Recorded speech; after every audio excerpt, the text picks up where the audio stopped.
This is Changeling the Podcast.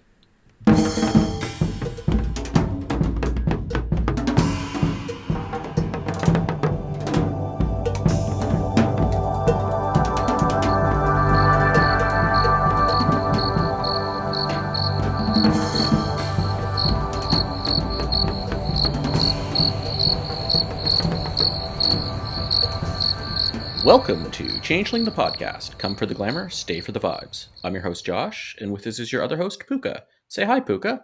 Ahoy, ahoy. What are we talking about tonight, Pooka? We are kicking off season 2 with a deep dive into the Changeling the Dreaming second edition core book. Maybe deep dive's not quite the right word because it's, Shallow dive?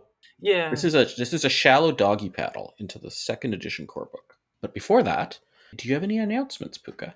I have a single announcement, which is that, true to my word, I have put myself out there as a production assistant slash helpful rat on people's homebrew Changeling the Dreaming products. So if you're interested in doing Changeling the Dreaming stuff, Changeling the Dreaming content for Storyteller's Vault, and you need someone to bounce ideas off of, help with art direction, help with layout, I'm not quite doing proofreading yet because I don't have the strength, then you can reach out to me on our Discord and we can talk about it. But yeah, just trying to help people get their homebrew stuff. I think I might reach out to you myself on that. Right on. Excellent. Excellent. Yet I have many partially started projects. So, Story and nothing completed. So, story of my life. yes. Which is now Anyway. giving me an idea for rewriting the Knocker Kith Frailty. But anyway. Uh-huh. Speaking of knockers and frailties. Yes, we have the Changeling Edition core book. The credits on this, So many credits. they developed by Ian Lemke and written by everyone? Play tested by the rest of everyone. Yep. I'd like to mention that for this shallow dive, I at least will be primarily comparing second edition to first edition. So my comments will be centered on what's new or novel in second edition. That being said, there's plenty of stuff which I'm sure I noticed the first time I read this book 20 years ago, but forgot about. And then reading through it again this time, I was like, oh my gosh, I totally forgot about that. So it was sort of a mist clearing experience to read through it again. Same.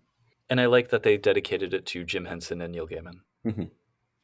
Yeah, those are, if I had to pick two people. Anyway, yes, sir. Yeah. I think both of us, we could probably agree that this was the gateway book into Changeling for both of us.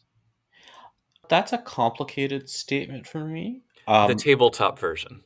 Yes. Well, the session 0 I had for LARPing, like that I showed up to where I thought it was a game of Alternity. Surprise! It was for a LARP, but they had copies of the second edition tabletop core book out to kind of explain what the kiths are and whatnot. So, like, the setting, I'd say this book introduced me, but the, like, rules I didn't get into right away, if that makes sense. But I did. Right on. It wasn't that long. I mean, for the tabletop game rules, yes. Like, I'd definitely gone through this, and it was like several years later before I came across the first edition core book, and that was over a decade before the C20 came out. So, yeah, I mean, I have a very vivid memory of sitting in the car while my mother was in IKEA for about 2 hours and just sitting with this book and reading it, devouring it. Not like a red cap, though, just with my eyes and mind and heart. I remember actually going, "Oh my goodness, that's a picture of Jack Nicholson at the red cap Kith description from the first day I encountered this." Interesting. But yeah, it's definitely, I mean, it's an iconic book on my shelf and in my memory and very well beloved. So I have deep affection for it. Mine's so well beloved that I think I might need a new copy because the spine's falling apart. Yeah, I could probably use a new one. But in general, and I think this is a good segue into talking about general comments on the physical book itself, the design of it, not even just for Changeling, for any role-playing book, I think it's one of the best designed books. Just, it's elegant, it's crisp, it's in full color before that was a popular thing, so. Yeah, I'd say, and of like the Changeling core books, I think it's the best designed and laid out.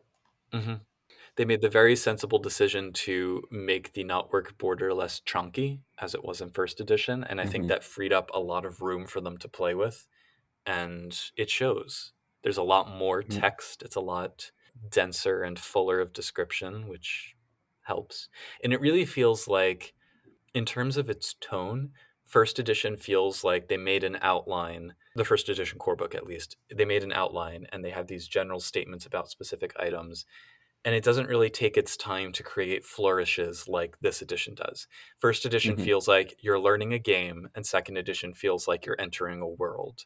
And that distinction is really beautiful to me. This will sound weird. The first edition book feels like a grump, or like someone kind of falling to the mists, and this book is like very wilder. Yeah. Well, and I can understand why that is to some extent, because, the first edition is always just the facts, ma'am. Like that kind of, here's the basics. We're not going to embellish too much yet. It's still imaginative, of course, but... Yeah. And there's also like pieces where it's just more depressing, the first book. Not in a bad way, but it's like very wistful. This one's very, I mean, it has banality system-wise. It hits you hard with that. But like the book in the art feels like full bore glamour. Oh, yeah. The art in this is just outstanding. Anyway. So yeah, do we want to... Should we start turning pages and see what happens?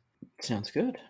Right from the start, compared with first edition, we have some differences here, because first edition started with their little "never, never grow up" preface, which I didn't mind it, but it did kind of jar me a little bit to see that. So in the second edition, instead, we have like a standard introductory kind of thing. Yeah. Maybe the first edition's also following to Bedlam, because in comparison, there's no large section of photos before you get to the introduction, which I'm of two minds on that. I think it's more effective to not have it, more useful, but it's like, it's not as charming.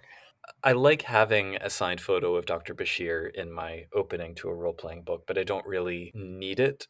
And I think that the second edition is more effective in getting you into the world much more quickly, because we have sort of the summary of what it's about, who changelings are, what storytelling is, what role-playing is, the structure of the book, the lexicon. There was a lively discussion on the Discord about whether or not some of these terms are still used, like chummery and fancy pants. Yeah.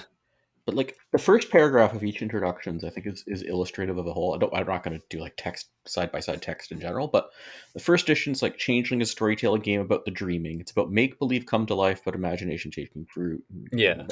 The gates to the realms of fairy are closed. Yeah. So first edition plays into the playing make believe childhood. Is this even really happening? This is urban fantasy second edition. Like it's very, you are a fairy. Like this is a magical world, right? And I think that's what I mean when I say first edition feels like you're learning a game, second feels like you're entering the world.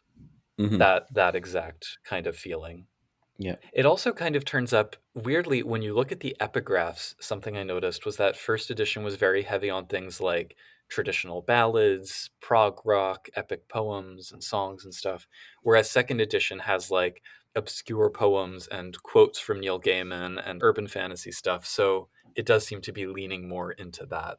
And I'm thinking about, because this came out in August 1997, which was 2 full years after first edition, and I'm thinking like, was there some kind of massive change in the fantasy landscape that I'm forgetting about? Sandman ended. That's the only thing I can think of. I'm like, okay, music changed pretty significantly in that 2 years, but I suppose, but yeah, I don't know. I think it's a different angle that could have always been there, but they're just kind of changing their focus a little bit, I suppose, and I'm here for it. So well, I think you have to do that every new edition, or else it's like, why are you bothering? You want to focus. Changeling's a big game. Both are still in this book, and both are in the other book. yeah. Well, and when we get to chapter 1, which hopefully will be momentarily, I have thoughts with a capital thought about this. Overall, though, I think it does what a good edition update should do, where it takes that basic skeleton from the first edition and sort of fleshes it out with all of the useful bits from some of the core supplements in the previous Mm-hmm. edition. So they reference Nobles the Shining Host, the Shadow Court, the Immortalized Trilogy, and then in this copy, Dreams and Nightmares, which came out after the core book. So I'm wondering if they added that in some of the later printings or just that they knew that Dreams and Nightmares was going to come out almost immediately. Yeah. But the stuff from those books, as well as some of the core bits from like the Enchanted and the Player's Guide, kind of work their way into this core book. Yeah. And one bit, just a side thing, if you're like me and you got the PDF for this from Drive Through RPG years ago, I just got the most recent one. It's full color now. Everything's really crisp and nice looking, and there's hyperlinks in it. When they reference things, you can click it and go Ooh. to the thing that it's talking about. At least I think you would if you weren't weird like me and using an open source PDF viewer on Linux. But That happens. yeah, but it's a very if you've read World of Darkness games, White Wolf World of Darkness games, it is an introduction to a World of Darkness game, very much. Yep. And unusually, we get a prelude story after the introduction, Mm-hmm. which is beautifully, beautifully illustrated by Rebecca Guay. Or at least I think it's Rebecca Guay. It certainly looks like. Yes, it is. Okay. What did you think of the prelude story? It's very long.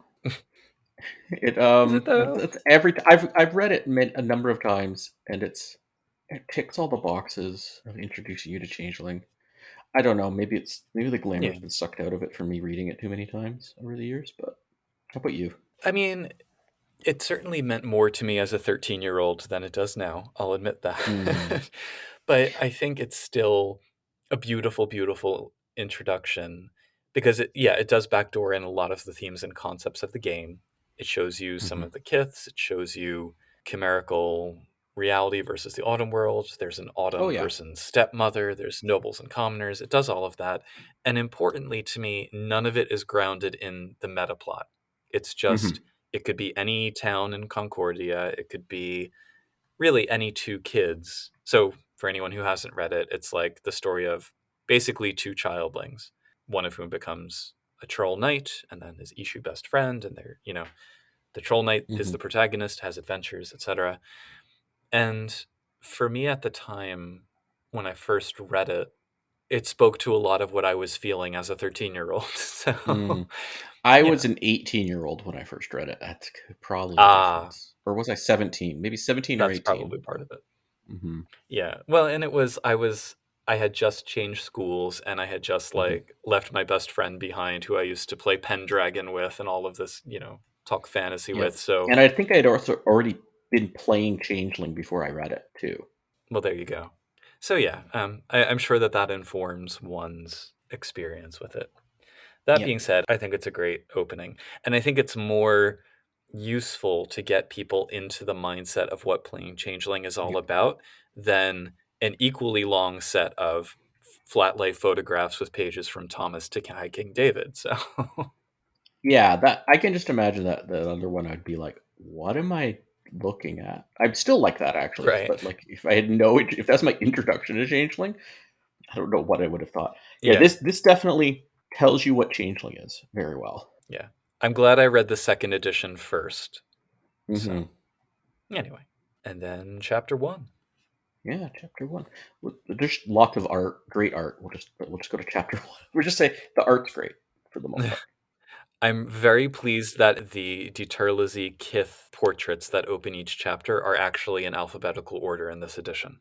Mm. I don't know why, it just pleases me. Okay. So, chapter one, it's interesting. These first couple pages of chapter one do more to kind of set the tone than, well, I guess the prelude story does too. But so you open with a block quote from The Silver Chair by C.S. Lewis Hmm. and nothing else on the title page. And then the next two pages are that I think of it as iconic. I don't know how many other people do, but you Mm. have the world of darkness on one side and the enchanted world on the other side. And it's Yeah. this sort of two sides of the same changeling's face. One is crying, one is grinning, the Yeah. muted colors on one side and the bright colors on the other.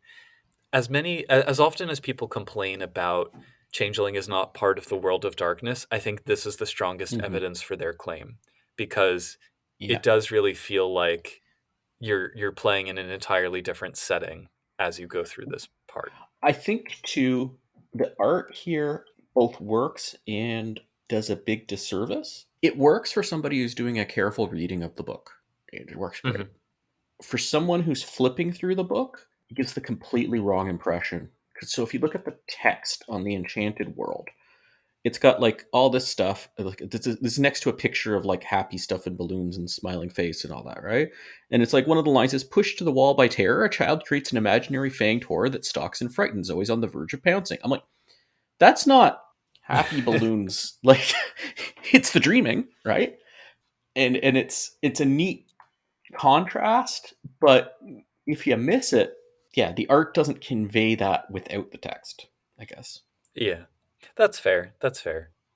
That being said, there's other art in the book that certainly gets it across. Chapter 1, though, has... Yeah. Well, there's the bear in the top hat. Yeah. Is there actually a bear holding balloons, or is that just like a mix of the whole earlier balloon people talking about it with a bear holding balloons? I don't think there is a bear holding balloons anywhere. Not in this chapter, but I think elsewhere there might be. We'll have to keep an eye out for him. I do also compare this to the opening of the first edition, which is very grounded in, you are in the world of darkness. Here is the gothic punk setting and how to apply it to Changeling. So it's a departure from that as well. So they're definitely on their own terms here. Something else that occurred to me as I was going through this was that this book, in terms of core books, it came out between Wraith 2nd edition and Vampire Revised. So it was kind of bookended by these two very bleak settings. And it just makes me think, would people have given it as much shit if it had come out after Mage as originally planned? But anyway, are there any other bits that stood out to you from the first chapter that are particularly noteworthy, even for current players, perhaps? I mean, it does, I think, a good job of explaining everything. It does have something about how Chimera can physically interact with the Autumn world. I thought that was some like, okay, there's justification here, but only if unenchanted people aren't there. And that's the ambiguous thing, and I don't even know if first edition ever says, so just a little bit of a note. First edition specifically says Chimera never interact with the physical world. Like, direct quote, you know. But then also second edition, this book, later on, it says Chimera cannot interact with so it's contradictory within the book, and it kind of gives examples to support either side. And I just don't like, there's a sidebar in here on page 38 of tunnels and doorways and chimerical dungeons, and I don't like it. You can't make chimerical tunnels, and I'm like, and then they talk about it being underwater, and I'm like, does that mean there's like bubbles of anyway? Well, and that's also the source of trolls have to duck when they walk through a doorway. Yeah, the metaphysics of it are like, this is the metaphysics that are most banal to me. Like, they make the most logical sense, but I don't think they make it fun. Yeah. That being said, it is important to nail that down as quickly and thoroughly as possible. So I understand why they're kicking off with explaining it. So. No, I just think what they nailed down I don't like. I think nailing down a different thing would have been better. Yeah. I think it's good that they nailed it down. This is, especially compared to first edition, a lot more clear on how things work. I just would have preferred a different way for things to work. That's probably what I'm saying. All right. In some places, at least. Personally, I'm okay with it overall, but I accept the opinion. Yeah. Something like the Chimera can interact with the real world thing, though, I do find there are several examples in this book of kind of throwaway lines that aren't strong enough to carry the weight of the arguments they open. And that does kind of bug me. Like, with the Chimera bit, I mean... what does it mean for you to be able to... A Chimera can open a door. A Chimera can hold a sword, assuming there's no unenchanted mortals around. You can ride a chimerical horse. But if a Chimera, like, slashes your chest, it's chimerical damage only, no real. Yeah. What happens if the Chimera slashes the door? Does it hurt the door? Does it chimerical damage to the door? But you can't do that because you can't make a hole in things? Can you make a hole in a changeling? Right. Does it leave claw marks? Can you have a chimerical hole in a changeling? That is unclear. Seems like both ways here. I'm gonna leave that question aside. Mm-hmm. But also, like, there are other parts of the book where banality is kind of presented as this ambient quality, and I'm thinking, well, Mm-hmm. shouldn't that impact a chimera's ability to interact with the real world? Or it Yeah. raises questions like, if a changeling calls on their banality, so there's an example here where they say, oh, if a changeling is running away from a chimera and slams the door behind them, the chimera can still come through it if there's no mortals on the changeling side of the door. And I'm like, well, what if the changeling kind of calls upon their banality? Can they stop that door from Well, no, opening? if there's Like, no what are the mortals on the other end limits? of the You know? door, unless they're low banality mortals, which just Well, right, what? yeah, or enchanted or whatever. Yeah, Well, no, but it says like if they're yeah, dreamers, like if you're an artist, like yeah. But then, like, can a chimera send an email to a mortal, or can can they they? call someone on a phone? Yeah, Right. Can they do it around mortals who can't sense them, whether because yeah, they're blind or deaf, or just for the chimera is silent? Like, if the mortal isn't paying attention, can the chimera yeah. still do their things? Is seeing disbelieving in a Or sense? if they're sleeping, that's an important question actually. If there's Right. Yeah. sleeping So mortals, it opens there are all of these questions, and to just say that one sentence, chimera can interact with the real world yeah, so long as mortals aren't looking, or whatever it is. It's like, well, that's going to lead to years worth of arguments on internet forums. So it did. It it still did. does. And first edition had the advantage of not having to worry about that yet. So Chimera get like 2 paragraphs and that's it. But Yeah, anyway, the rest of the chapter, though, I think is. I hesitate to use the word straightforward, but it knows what it's about. yeah. There are a few fun little tidbits, like where is it on page 44, I think they're talking about freeholds and balefires and sort of royal balefires being used to reignite the balefires of a kingdom, and it mentions that Ireland claims as its great balefire the ever-burning heart of Emain freehold of King Finn of Ulster. So, as though I needed another reason to absolutely adore the Ulster meta plot, now we have that, which I don't recall from Court of All Kings, but that makes me want to play an Ulster game all the more. It also makes me wonder if Hmm. you can cross the border with Ignis Vesta post Brexit. But I digress. Well, no, I mean that hasn't been resolved yet with the border agreement. Anyway, It's true. um, The Balefire yeah. backstop. Oh, that would just kill it with banality, Yep. especially in this edition. That on that page 44, that just reminds me I'm very confused about freeholds bigger on the inside than outside. It's like, okay, no, it is only in the near dreaming, but it's like, you can only have TARDISes in the dreaming, or doorways to the dreaming. Yep. But you can still have it bigger on the inside than outside in the dreaming, I think. But maybe. Or is it just spilling out into the dreaming? I think it's whatever you need it to be. Yeah. The dreaming can accommodate that kind of thing much more easily than the autumn world. So. You know, I think you're right. This is another example of you're not just being vague, you're giving details, but you're not giving sufficient details to back it up. Yeah. If it was vague statements and they're Yeah. just whimsical and open interpretation, but this feels like very factual statements that just don't have enough meat.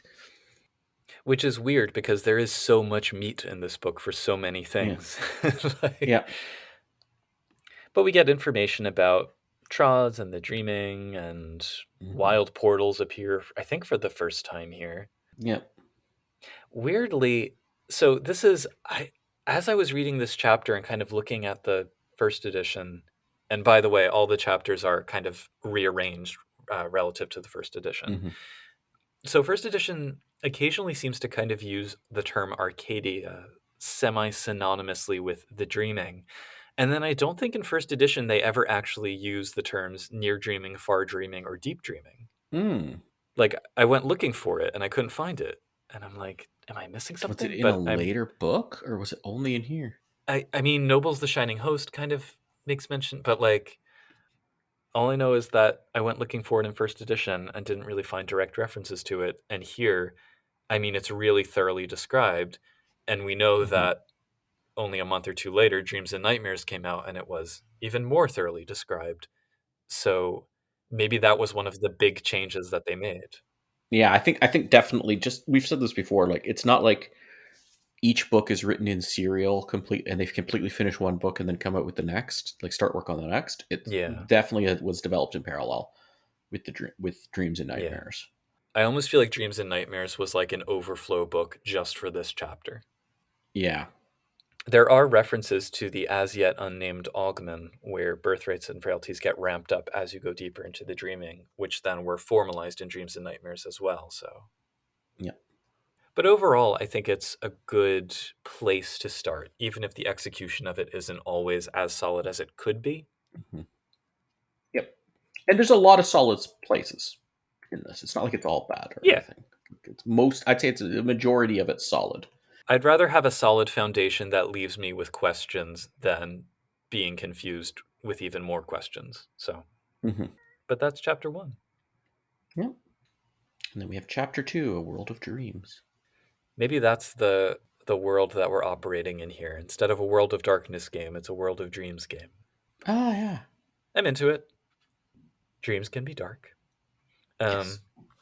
We get an expansion of the historical points about the role of changelings and how they interact with mortals, as well as the history of the Fae. And really, it's, again, similar to first edition, but just expanded. Every event of note gets more text in second edition. Yeah. So we have the Mythic Age, we have the Sundering. I think they incorporated a few things from first edition supplements too. Absolutely, up into it that were. Yeah. And importantly, we get timeline stuff, which I don't think we get in first edition. So they specifically call out the Inquisition in 1233 as bringing the Sundering to its culmination, and then point to the Black Plague for the Shattering. I do kind of want to run a Dark Ages Fae game now set in 1233, but that's part of my whole pet theory about the nature of Dark Ages Fae as a historical thing. Anyway, separate conversation. Yes. Oh, I have thoughts on Dark Ages Fae, but that's again separate conversation. That's several episodes away. Yeah. Many episodes. I do think that Immortal Eyes, weirdly, maybe the novels even more than the setting books, kind of helped give voice to the differences of opinion about Fae history that would be present among the Fae themselves. And second edition was able to kind of incorporate those into this more nuanced description of Fae history and society than first edition was even able to. Because first edition, it was like, I mean, they wrote their timeline and that's what they had to work with. Whereas after first edition had been running for a while, you could have groups with different ideologies among the Cthane. And that, I think, is at least bubbling under the surface of the way that it's written here. So something I found really cool was that in the interregnum section on page 56, they mentioned that the changelings were kind of going around with theater troops and stuff. And that's where they got terms for the arts and the realms, which I thought was kind of neat. Oh, that's neat. And then we have a thoroughly interesting sidebar about the changeling way. Yeah. Or at least I think it's interesting. I think so too. We also have because remember noticing in the first edition core book the she, like it's stating that she aren't possessing human bodies. They've like actually physically sent it back. And I'm just in this book, if you look at like there's a paragraph that spans page 57 to 58, and I'm also confused by the wording on this one. It's like they're switching bodies with mortals, sending the mortals back to Arcadia, and this is so they can wear the mortal bodies. Basically. So it's both versions? Okay. In the same paragraph. Well, so the changeling way sidebar very specifically says that the first reincarnators like bonded fully with the human souls, whether they were infants or very young children, almost like the Fey soul and the human soul dissolved into each other to create a third type, which then entered the cycle of reincarnation. Yeah. And then in that paragraph about the she, it says that some of them do that, but some of them also just hop into an adult and bump the adult out, the adult soul. So that it's interesting. Well, actually, it implies it's also like in the sidebar. It talks about the first Earthbound disguise themselves as humans, right? Yeah. And then I'm like, oh, it sounds like they disguised themselves as Anyway. Yeah. So I like having the changeling way be ambiguous enough that you can go in lots of different directions for whatever purposes in your game. Yep. And then we get the Resurgence and the Accordance War. a lot of which is just the same information. The Battle of Manhattan part is like exactly the same text as in first edition. As a linguistic nitpick, I'm unreasonably annoyed by True Thomas saying, "Behold, thou dost look upon thy king" to a group of people, because you would not use thou with a group of people. Thomas would have also been speaking Middle English, not Elizabethan. But in any case, Well, yeah, but also she wouldn't do the great vowel shift yet, so that would be very hard to understand. it's true. "Thou dost look upon thy king," or I don't know how they. Then we get Nature of the Fae, and an epigraph by a 6-year-old poet, apparently, which I think is probably a first for any World of Darkness book to have a 6-year-old quoted. What did you think about these sort of descriptions of the chrysalis and the dream dance and the initiation of a changeling into Fae society? This is burned into my brain since from when I was first pouring through this section back in the day, and I'm Nice. like, this is how it all works.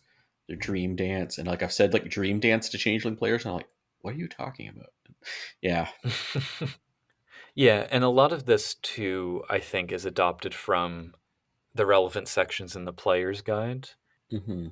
Because you remember that one chapter in the player's guide like goes way deep into the process of chrysalis. Yeah, some of it might be also from like Foster's and stuff. I wonder how much of that. I'd have to look through to see what's player's guide and what's enchanted. The enchanted, but Yeah.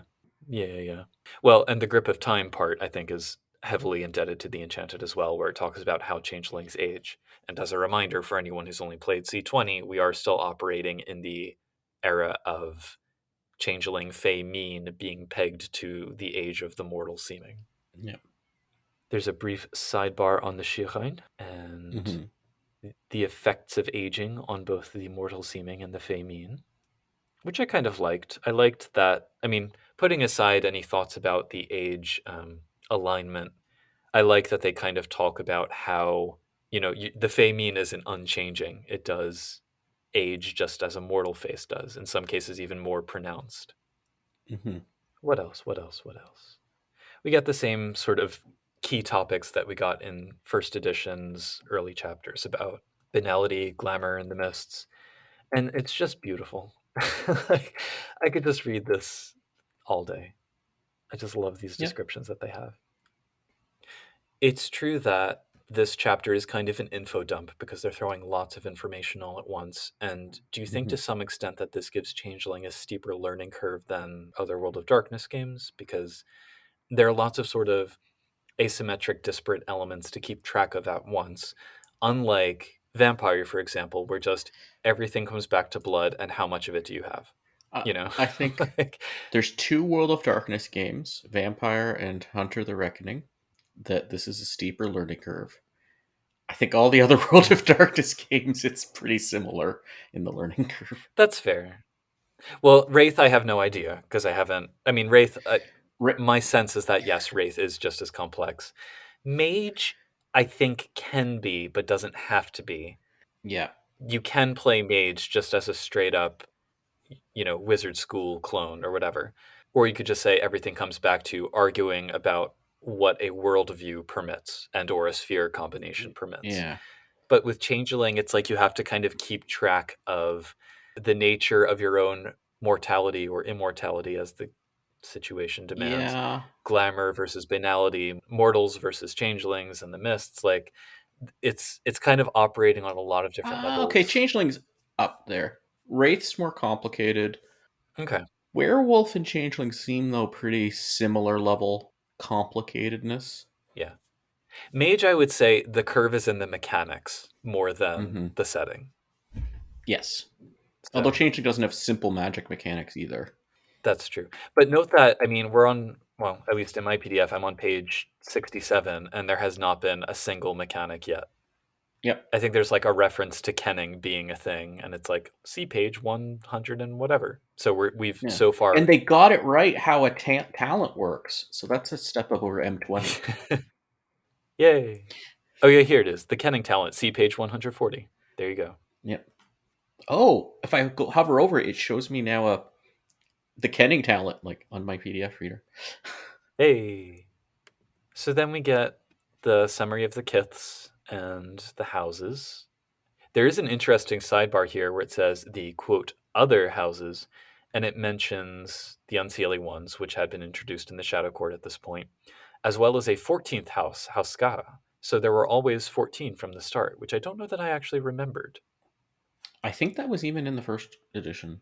Or it was somewhere It in may first have edition. Might been. not have been the core book. There was somewhere talking about 14 houses. I remember in one of our episodes, but not named. But It just makes me think about how saturated with glamour these books are because the mists sink in every time I put them down for like more than a day. So yeah.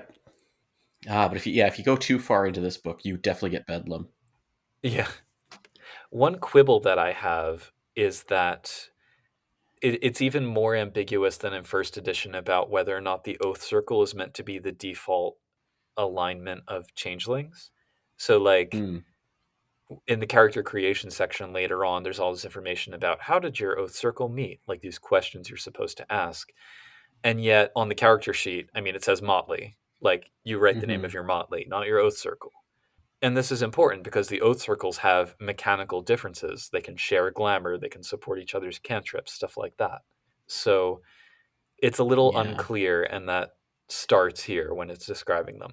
First edition does this too, though. So Yeah, this description is still the first edition Motley being almost the commoner equivalent to houses as opposed to player character Mhm. group, I think. Yeah, Yeah, I think Oath Circle is still the what you would call a group of PCs usually the default. at least at this point. As opposed like coder it's the coterie equivalent, I think. And then we get into the courts. What was once called the Concord is now called the Compact, where the courts keep their peace. And overall, I Mhm. think the information is pretty much the same, with the one fairly large change that, thanks to the Shadow Court book, the Shadow Court is now not just some kind of weird Unseelie tradition at Samhain, but a full fledged kind of secret society embedded within the Unseelie Court. Mhm. So that's kind of Yep. present here. And then we get a mage term. How did you feel about the change from the feudal system to the medieval paradigm? I don't think it's the mage definition of paradigm though. Like the mage didn't invent the word paradigm. Fair. But I can't see the word paradigm in a World of Darkness book and not immediately think of mage. Yeah. So Well, okay, we should. Well, it's before M20, so it's like the medieval focus in M20. No, I think the word paradigm is fine here. I think it works. and basically it's just a European feudalism outline. Although It's the dream of medieval feudalism. Let's not get yelled at by people who say what feudalism is. it's the Society of Creative Anachronism dream of feudalism. No, nobody votes in the people on this one, but yes. Something I find interesting is that there's a note about the Shi, where is it? The Shi nobles who control fairy society were absent for the rise of democratic government, and many modern political trends make no sense to these traditionalists. And I'm thinking, like, before they left Earth, the Shi were immortals who were, you know, probably at least centuries old, Hmm. walking around Earth doing whatever.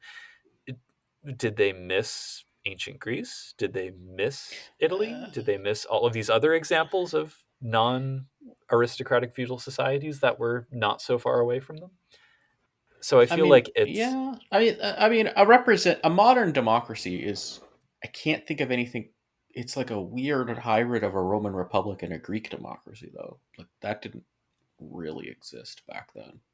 I guess so. It's just it seems like a cop out to try and justify the very specific expression of government that they use. I don't know. I feel like you can poke enough holes Yeah, in it to have you're a mortal alternatives. being, and it's the thing you got recently. Yeah, I don't know. And then they're like, "Oh, the Fey feudalism isn't quite as rigid as earthly feudal systems." I'm like, "All right, So, but whatever." As the dream of early feudal Yeah, systems. and again, a lot of this is just first edition, but more text. Hmm. So I hadn't really. I mean, as we read on, we get sort of the commoners and nobles, liege and vassal, rank and privilege, like all these sort of aspects of the feudal system. And I had not really paid attention to the treasures for each of the titles. So like the royal treasures, the ducal treasures, etc. And looking at them, I mean, those are story hooks waiting to happen. Kings and queens have scepters that allow them to draw glamour from any hearths of balefire in the kingdom. It's interesting that they have these. Yeah. And there's notes about, like, if a queen suffers from great depression due to an unrequited love, her land may know constant rains and flooding. An older king's aloofness brings an icy chill to his kingdom, while a young queen's unruly passion results in mayhem and chaos throughout her domain. So you have a lot of that. The ruler embodies the land and vice versa mentality, Yep. which I like. I like that it's in there. I like that too. Yeah. And it definitely has the one at the top has the it has vassalage very clearly in this. Yeah. And I like that for changelings. We can again get into like it being overly applied to historical societies, but yeah. Yeah. We've got some oaths. We've got some courtly love. They do collapse the clicks down. So the clicks, which I think in our first edition core book discussion, I was kind of like, oh, I don't remember these. And it's sort of buried in this chapter, but they are still here. The clicks with particular tastes and glamour gathering. Yeah. I was learning recently about the Roman customs that some of this is based on too. That was interesting, but a whole other. Ah. Yep. Festivals. Yay. What do you think of the dates on these festivals? As a changeling player or as an occasional person who hangs out in pagan circles? Either both. Do you know what? I'll take the fifth and say if anyone wants to deeply know my thoughts on the dates of these festivals, there's a supplement you can purchase on the Storyteller. Yep. So, yeah, it's fine. Most of this stuff is aligned with the first edition version. They dropped the inclusion of quests in this chapter, and the first edition one kind of talks more about autumn people and Nunyahi and everything. But yeah, overall, it's the meat of Fae society, and it remained fairly consistent between editions, I would say. Yeah.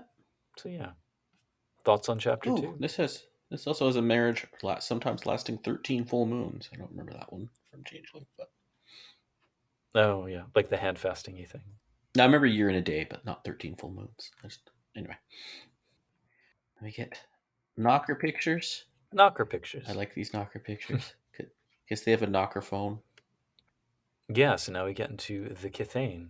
Chapter 3 in second edition, chapter 6 in first edition, for some reason.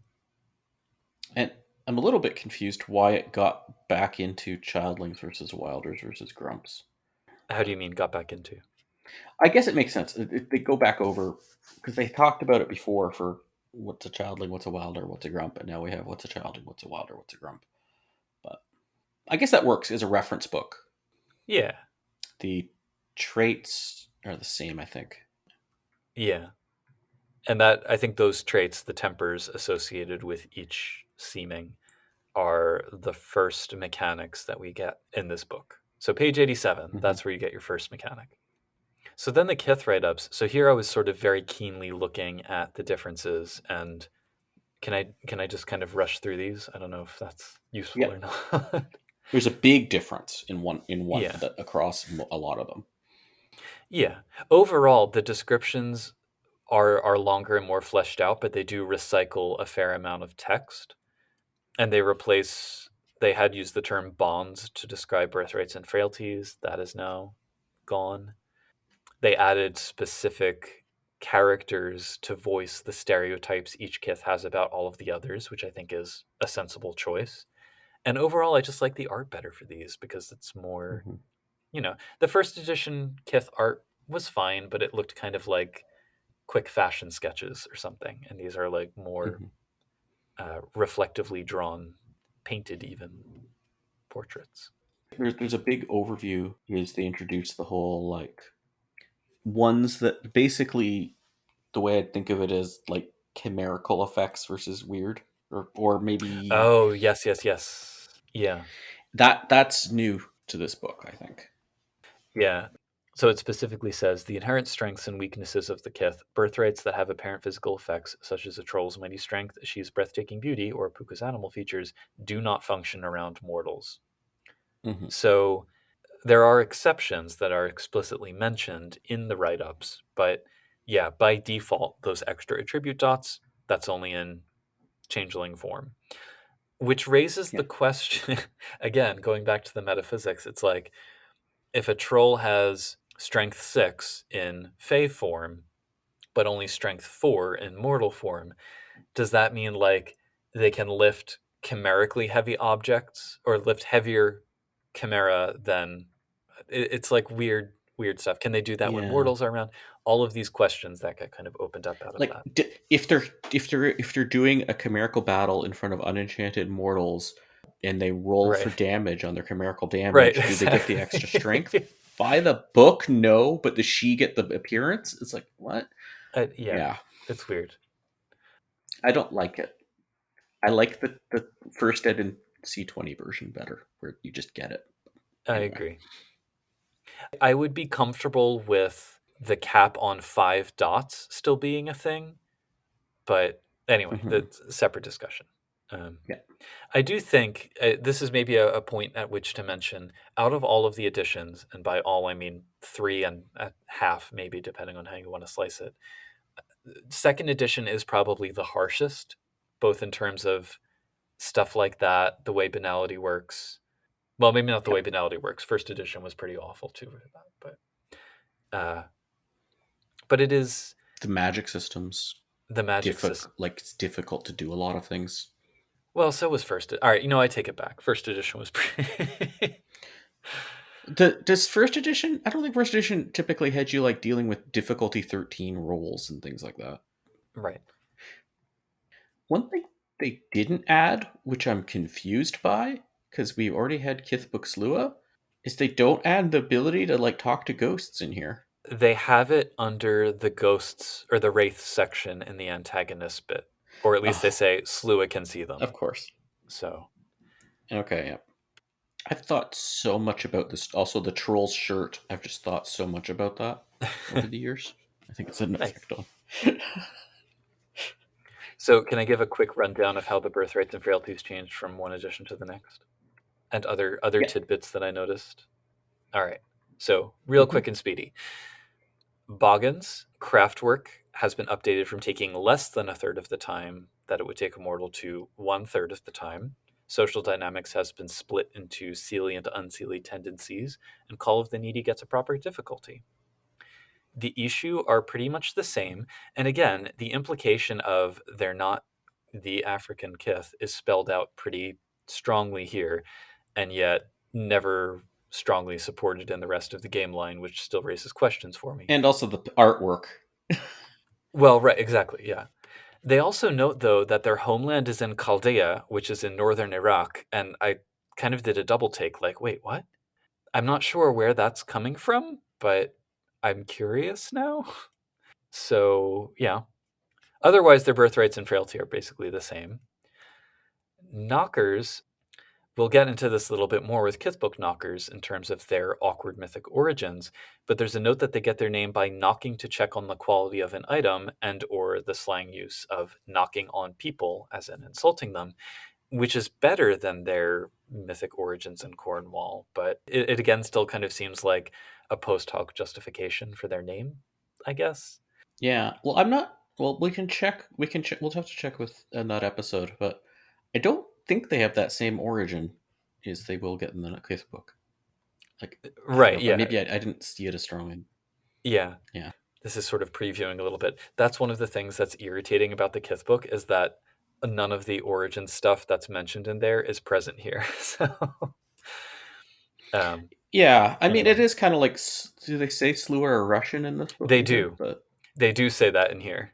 okay. So, Okay. because Kith book Slua had come out. So, but anyway, so with Forge Chimera, there's an implication that other Kithane can't make Chimera, even though that's not entirely true, but it's ambiguous. The Fix-It birthright does work around mortals, but then the Knockers have lost their can't botch crafts or security rolls bonus that they had in first edition. I assume that was a typo. Hmm. Or, you know. For the Pooka, the Confidant birthright has had its attribute roll changed from manipulation to perception, which I think suits them better. And then there's more depth to their lies frailty, as there should be. Yeah. The red caps get more specific mechanics for dark appetite, but then, especially in this edition, it opens the question of, can they use it around mortals or not? Because, it's unclear. Yeah. Yeah, most of the other ones say, like in the other examples, it explicitly says the other way. This doesn't say. Also, this has the picture of Jack Nicholson, the red cap.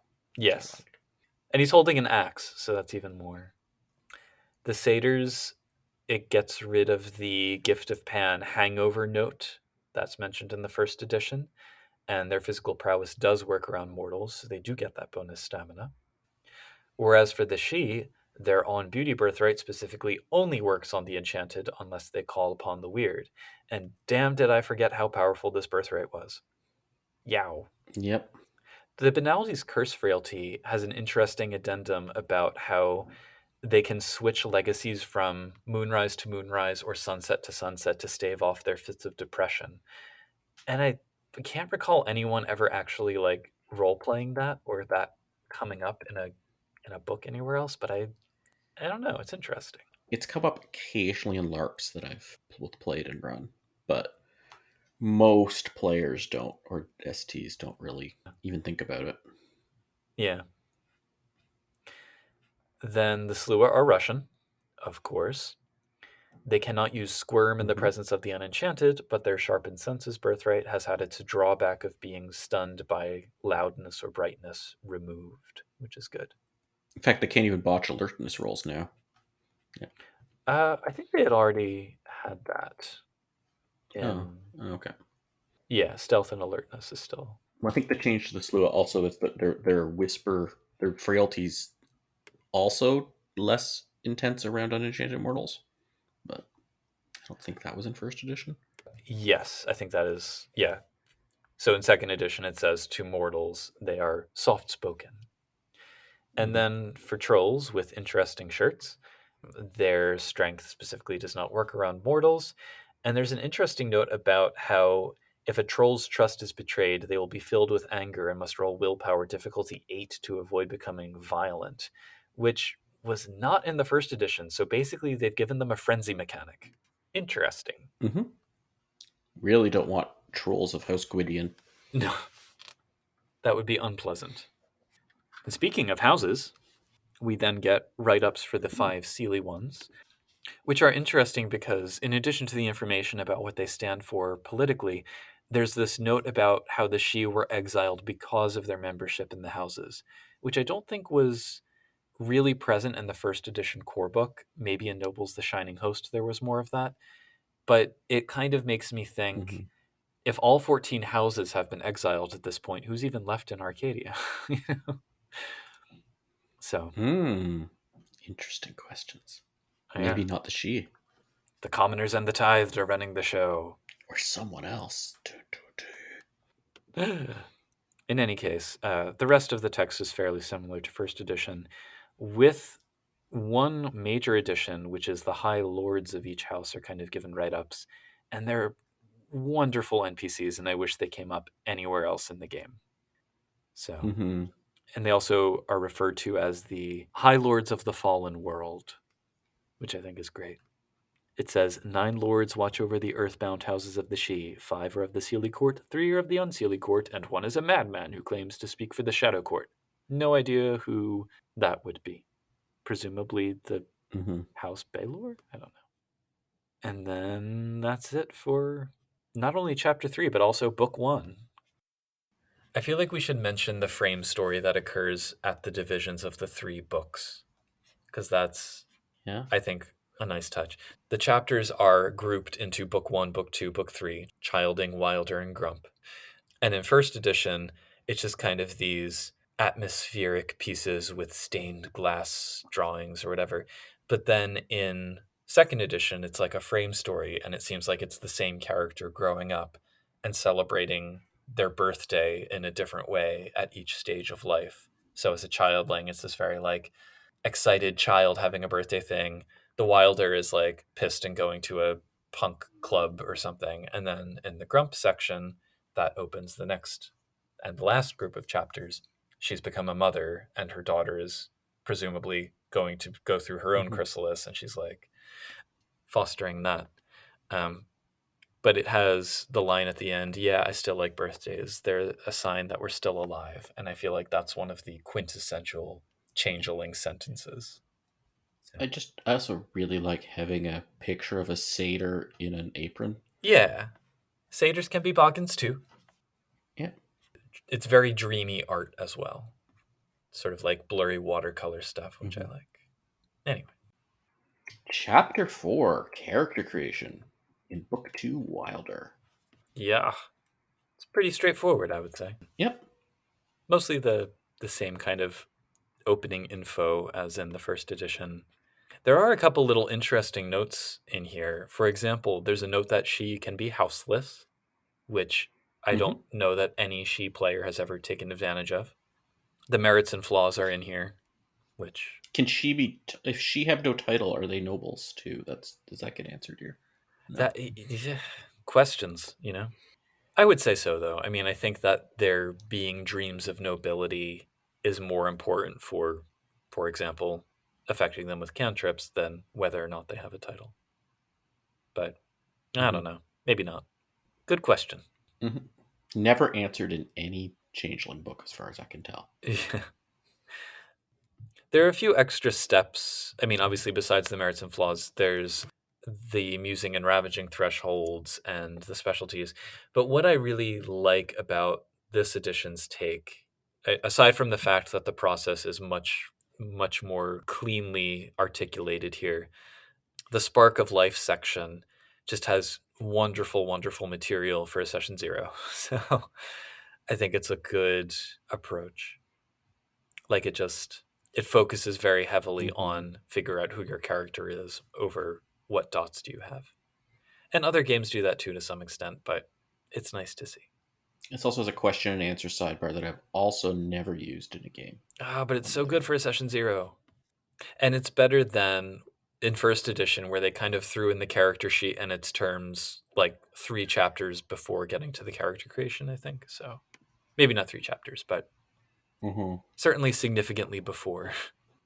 Oh, and here's where the implication is that the oath circle is the default association of players, because it's like for the prelude questions, where is the oath circle based? Does the oath circle have a freehold? What are the goals of the oath circle? Who are the oath circle's enemies? Who are your friends and allies? Yeah. Can I just have a motley and be done with it? I think it's really a vampire coterie. It's the oath circle. But on the character sheet it says motley. You're expected to be part of a motley on the character sheet and an oath circle Yeah, on the prelude. but it also says house on the character sheet, doesn't it? It does. It should probably say like house/motley. Well, in first edition, it said household/motley because the implication was that you would be part of a noble household or part of a commoner motley. Yeah.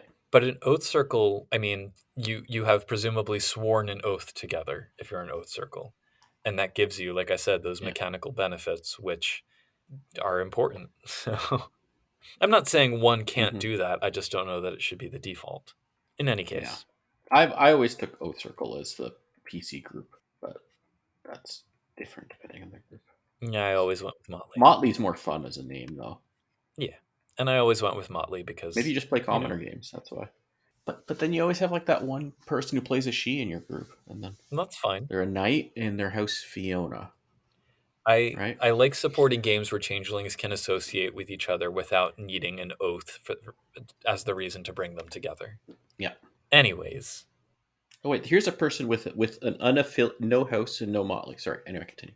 Well, and it says if you are not a noble to put unaffiliated under the house on the character sheet. I believe it says that somewhere in the character creation write up.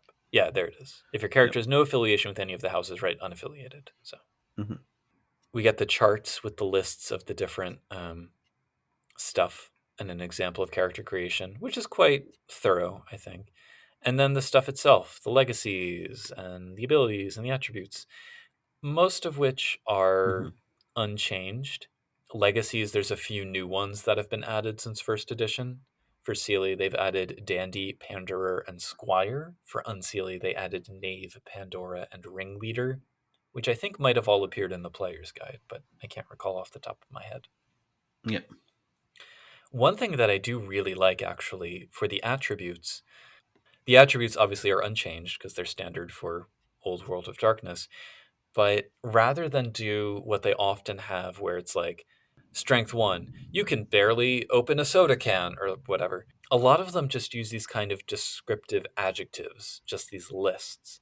So, like stamina three, resistant, sound, hardy, robust, sturdy, stamina four, steadfast, resolute, committed, Hmm. determined. And I like that. I think that's a good way of approaching it. Yep. The strength one, I remember there being an argument at least once on the table because there's like how much you can lift, but there's later rules for lifting and they're Yeah. not the same. And Yeah. Strength is the exception that proves the rule to that descriptive adjectives thing, because that is the one yeah. that does have specific numbers. And then abilities, there are a few changes. Expression is replaced by persuasion and talents. And then in knowledges, myth lore has changed to grammar and occult has changed to lore. And there are secondary abilities kind of very, very discreetly tucked away at the end of the descriptions, which is where they belong. Mhm. As for backgrounds, Chimera has been expanded to enfold both companions and items, and Grammaire, the background, has been Mhm. renamed Remembrance, which has been weirdly changed from like a past life kind of thing to an etiquette bonus. I don't know what's up with that, but I still keep the past life Well, thing. it's both, isn't it? It's still a past life thing. Yeah, but I mean, to have it be an etiquette bonus, like in the first edition, it's anytime the character needs to know something concerning the Fae, the player may roll a number of dice equal to her Grammar rating, difficulty 6. So it's just like oracular knowledge Hmm. about Fae stuff. Whereas Remembrance is that if you're interacting with changelings or other creatures of the dreaming, you roll and the number of successes can be added to an etiquette pool, or how well you understand the unwritten laws of fairy Yeah. society. And that's different, you know? It's also later on. There's a system about it's how many dice you can use when doing extra actions. Is it? Well, for if you're doing Dragon's Ire. Ah, okay. Yes. Oh, I'm so excited to get to that. And the resources you will need to adjust. Have they adjusted the resources for inflation between? I guess it was just 2 years, but you will need to adjust the reason if you're playing second edition, you will need to adjust resources for inflation. Because I'm like, oh, Yeah. eh, even in Canadian dollars, that's not good. Yeah, 500 a month. Good luck. Retinue has Yeah. been dramatically reduced. Retinue 5 used to have 32 members in your retinue. Now it's down to 10. So it's slightly different. Yeah. And then, Still a lot of NPCs to make for this. yeah. And then the treasure's description has been kind of clarified and expanded, which is good. So one difference I saw is both of our favorite thing of this is maybe this is the first place it's added treasures being art based. So like level one Hmm. is like a level one treasure of Soothsay, for Optionally. instance, or Optionally. optionally. Okay. It's fine. I guess Hmm. a system was needed. And then we get some tempers, banality, glamour, and willpower. I think they're a little bit different. I mean, obviously, they're very different from C20 because there's no like banality triggers or anything. There's some interesting mechanical notes, like if your temporary banality is higher than your permanent glamour, it leads to mist slippage. And Which is in C20 yeah, actually. I didn't think it was, but I found it. Something like yeah. that. Similar system. And because the whole cantrip system is different, it interacts with all of these very Yeah. differently. So, which we'll get to very shortly. Do the other games have willpower? You can if you're out of willpower, you can lower a permanent willpower to get fill up your temporary pool. I believe so, Okay. but I'll check. Health is pretty much the same. And then merits and flaws are here. I'm not going to go into them because there's so many, but they're in the core book rather than the player's guide now. So here they are. Yeah. They are now part of character They're creation. pretty similar. Yeah. And that's the character creation chapter. So should we get into chapter 5, Arts and Realms? Mm-hmm. Because this is probably the biggest change. Yeah. So no more There's no more cantrip cantrip cards. cards. Yay! I know we've had at least one listener seems to like them, so let's not be too harsh. Well, I mean, like I had said before, I like them in principle as a fun variant, but I don't want them to be the base system because they're so much more complicated than the Mm-hmm. way it's presented here. So Yep. I'd rather have the simpler system be the base. Yep. There was a system before, but I think a big change is here. They still have attributes for arts, like each art, like chicaneries, manipulation, or whatever. But now you just use your realm for your die pool instead of like Right. a skill associated with the realm. Right. Random ability that may or may not have anything to do with the realm level. No using politics for if the thing's big enough to have seen anyway. Maybe as big as a castle. So interestingly, though, I like having the attribute as part of the dice pool rather than the art level. I know that people are Mm-hmm. like, oh, that doesn't make sense. But it's basically the vampire system, right? Is to have the attribute Mm-hmm. kind of be a thing for each power. And the reason I like it is because when you just have art plus realm as your dice pool, it compels you to dump dots into arts. And Mm-hmm. first of all, you start with far fewer dots than you have attributes. So there's that.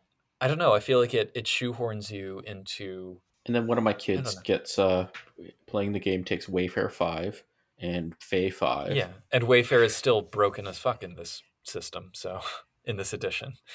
Yeah, So it's very similar. yeah. Well, they slightly reduced the flight time that you get for the Windrunner cantrip. So you get a couple turns fewer. That was a nerf. Windrunner was never the problem. Right, exactly. Wayfair 2, I'll take 8 extra actions. I think this one has more brokenness, but maybe I just never really looked in detail at first ed in terms of like, oh, this level's kind of useless and this level's very powerful. Sure, yeah. Yeah. I'll give you the art by art breakdown of the changes real quick. So Yeah. Chicanery has bumped Veiled Eyes down to the level 2 slot, thereby bumping up, what is it, Fugue and Captive Heart or Haunted Heart, whatever it is. Legerdemain Yeah. gets more specific mechanics for its effects. Primal collapses Mm-hmm. Heatherbalm and Holly Strike into level 4 and adds Eldritch Prime for its level 2. Soothsay gives more description about Dan and collapses Fair Fortune and Boil and Bubble into the level 2 power, thereby adding Omen as level 1. Yeah. As a sidebar, I have to say, just very briefly, Soothsay 4, the augury power, that final note kicked me right in the heart. So the final bit is Yeah. note, the caster achieves 1 free success in addition to any successes earned if her suggested augury event is a complementary element to the target's dawn. For example, if her target is a person dying of AIDS and she describes a scene where he passed away with all of his loved ones present, she gets 1 free success. And I was like, well, yep, this book was written in the 90s. Because that, Yep. yeah. I do think though, like Augury is one of my favorite as written here though. Like that, yes, yes. I don't want to, but like Augury, the power here is one of my favorite powers of any role playing game. Like I just Yeah. love it.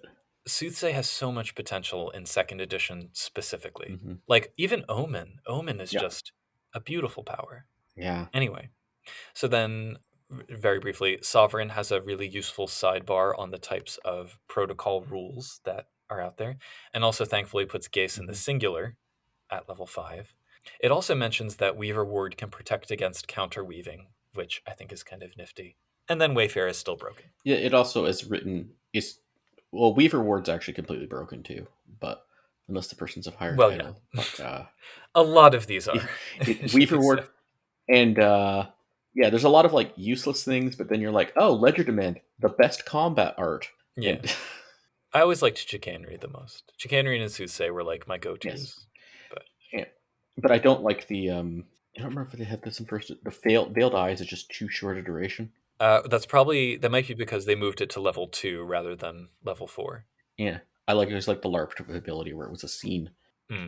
Speaking of scene, with the changes to realms, scene is now only a modifier realm and just specifies square footage rather Uh, than being a direct realm that you can mostly, use.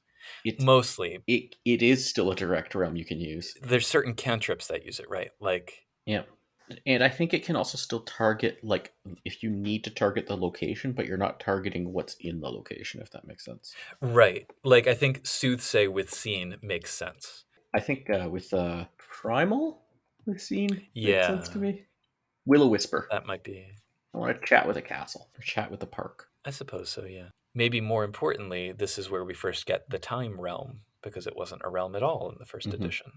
So we've kind of taken some stuff from Chronos and turned it into a realm. Yeah. And it's not terribly useful, Yeah, I'd say. it's just a delay. We'll forward to C20 where it's too useful. So I don't know about you, but every Changeling game that I think I ever played in where someone had time, we kind of finagled additional effects for. Like, yes. it was like, okay, once you get to time 3, you can add a contingency or... Yeah. I just didn't expect when running C20. I'm like, I think I need to start house rolling nerfing it because it's just Yeah. too powerful now. So I mean, some happy medium. Yeah. Something I do like about the cantrip descriptions that they added here is whether the default type is chimerical or weird. I think that's a very useful Yeah. thing to have. So, which again was not really Now that they have necessary. chimerical and weird, they didn't really have weird before. Right, because the card system made it totally wonky. So, Yeah. but that's Arts and Realms. Yeah. So then, chapter 6, rules, the standard rules stuff. How do you feel about the rules with like the actual here's how dice rolling works? How do you feel about this appearing as late in the book as it does? I'm okay with that. If you put it in too early, it's like boring. Yeah. And I've never, especially a White Wolf book. Maybe I'd read it cover to cover, but I don't know how many people who do. Yeah, that's fair. It's kind of like, do you want it directly before or directly after character creation? I think that's kind of the choice. Mm-hmm. So, yeah, I'm fine with it. Like in this system, right? You have more dots and things. That's better. Like more dots is better than less dots. So like that's kind of clear as you go Fewer through dots. it. Fewer dots. Fewer dots, yes, fewer. Sorry, fewer. But so it's like that's all you really need to know for character creation. You don't need to know like the probability levels, especially in this system.